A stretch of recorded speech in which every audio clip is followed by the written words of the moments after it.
बड़ी बात, भारत के पास सिर्फ 22 दिन की गैस बची है। ये लाइन आपने कहीं ना कहीं जरूर सुनी होगी।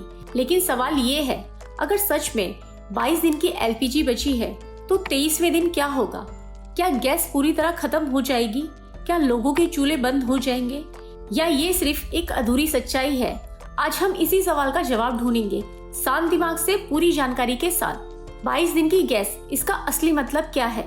सबसे पहले एक जरूरी बात समझिए, 22 दिन की गैस का मतलब ये नहीं कि भारत के पास सिर्फ 22 दिन बाद कुछ भी नहीं बचेगा।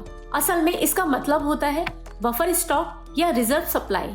यानी अगर आज से इंपोर्ट पूरी तरह बंद हो जाए तो भारत अपने स्टोर एलपीजी से लगभग 2 से 3 हफ्ते, करीबन 22 दिन तक काम चला सकता है। ये रिजर्व अलग अलग जगहों पर रखा जाता है, store terminal, bottling plants, refineries. तो ये कोई पैनिक करने वाली बात नहीं है, बल्कि एक स्टैंडर्ड सिस्टम है।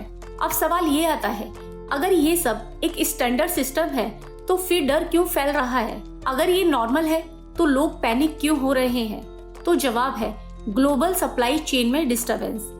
भारत अपनी एलपीजी का बड़ा हिस्सा यानी 60% हिस्सा इंपोर्ट करता है और ये एलपीजी आती है मिडिल ईस्ट जैसे क्षेत्रों से, बड़े जहाजों के जरिए, समुद्री रास्तों से। अब अगर इन रास्तों में रुकावट आती है तो सीधा असर सप्लाई पर पड़ता है। तो क्या गड़बड़ हो रही है मिडिल ईस्ट में? तो जवाब है हाँ। हाल ही के समय में कुछ बड़ी समस्याएं सामने आई हैं, जैसे ईरान इजराइल वॉर। इसकी वजह से शिपिंग रूट पर तनाव है, जहाजों की डीले है और इंश्योरेंस कॉस्ट भी बढ़ गई है।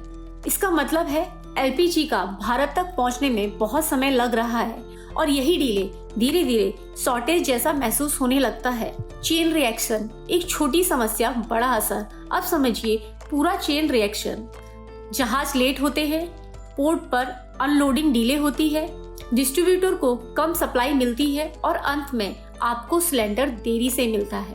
यानी समस्या कहीं और शुरू होती है और असर आपके घर तक आता है। अब सबसे बड़ा सवाल, अगर 22 दिन का बफर खत्म हो जाए तो 23वें दिन क्या होगा? तो सच ये है, ऐसा अचानक नहीं होता, क्योंकि सप्लाई पूरी तरह से बंद नहीं होती। नई शिपमेंट आती रहती हैं, सरकारें इमरजेंसी मेजर लेती रहती हैं। लेकिन अगर ये सिचुएशन मिडिल ईस्ट की लंबे समय तक खराब रहती है तो डिलीवरी डिले बढ़ सकते हैं, कीमतें और बढ़ सकती हैं, अवेलेबिलिटी कम हो सकती है।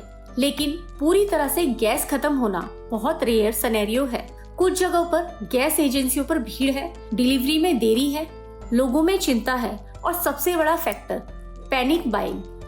जब लोग डर जाते हैं तो जरूरत से ज्यादा खरीदते हैं और यही बिहेवियर सिस्टम पर और दबाव डालता है। अब इन सब के बीच इंडक्शन क्यों अचानक ट्रेंड में आ गया? इस पूरी सिचुएशन का एक अनएक्सपेक्टेड फैक्ट, लोग इंडक्शन कुक स्टोव की तरफ बढ़ रहे हैं। गैस खत्म हो जाए तो इस पर पूरी तरह से खाना बन सकता है। ये बिजली से काम करता है और बार बार रिफिल का झंझट नहीं होता। कई घर अब इंडक्शन को बैकअप के रूप में रख रहे हैं। इंडक्शन एक अच्छा ऑप्शन है, लेकिन हर जगह परफेक्ट नहीं, क्योंकि हर इलाके में बिजली रिवाइवल नहीं है। बिजली का बिल बढ़ सकता है। हर तरह का खाना इंडक्शन पर बनाना आसान नहीं होता। ये सिर्फ एक लिमिटेड सोल्यूशन है। भारत पूरी तरह कमजोर नहीं है। सरकार ने कई नए कदम उठाए हैं, अलग अलग देशों से इंपोर्ट कर रहा है, शॉर्टेज कैपेसिटी बढ़ा रहा है, सप्लाई चेन इंप्रूव कर रहा है। लेकिन चैलेंज ये है, हम अभी भी इंपोर्ट डिपेंडेंट हैं और ग्लोबल प्रॉब्लम से पूरी तरह से बच नहीं सकते। अगर ग्लोबल सिचुएशन स्टेबल हो जाती है, सप्लाई नॉर्मल हो जाएगी, पैनिक खत्म हो जाएगा। लेकिन अगर टेंशन बढ़ती है तो डीले जारी रह सकते हैं, प्राइस बढ़ सकते हैं और लॉन्ग टर्म में इमरजेंसी अल्टरनेटिव और तेजी से बढ़ेंगे। इस सिचुएशन में एक आम इंसान को पैनिक नहीं करना चाहिए, जरूरत से ज्यादा स्टॉक नहीं करना चाहिए, बैकअप ऑप्शन इंडक्शन रखना चाहिए। तो क्या भारत के पास सिर्फ 22 दिन की गैस बची है? अगर हम सिर्फ बफर स्टॉक की बात करें तो हाँ, लेकिन इसका मतलब ये नहीं कि 23वें दिन गैस खत्म हो जाएगी। बिल्कुल नहीं होगी। लेकिन असल सच्चाई ये है, सिस्टम पर प्रेशर है, लेकिन गैस खत्म नहीं है पूरी तरह से।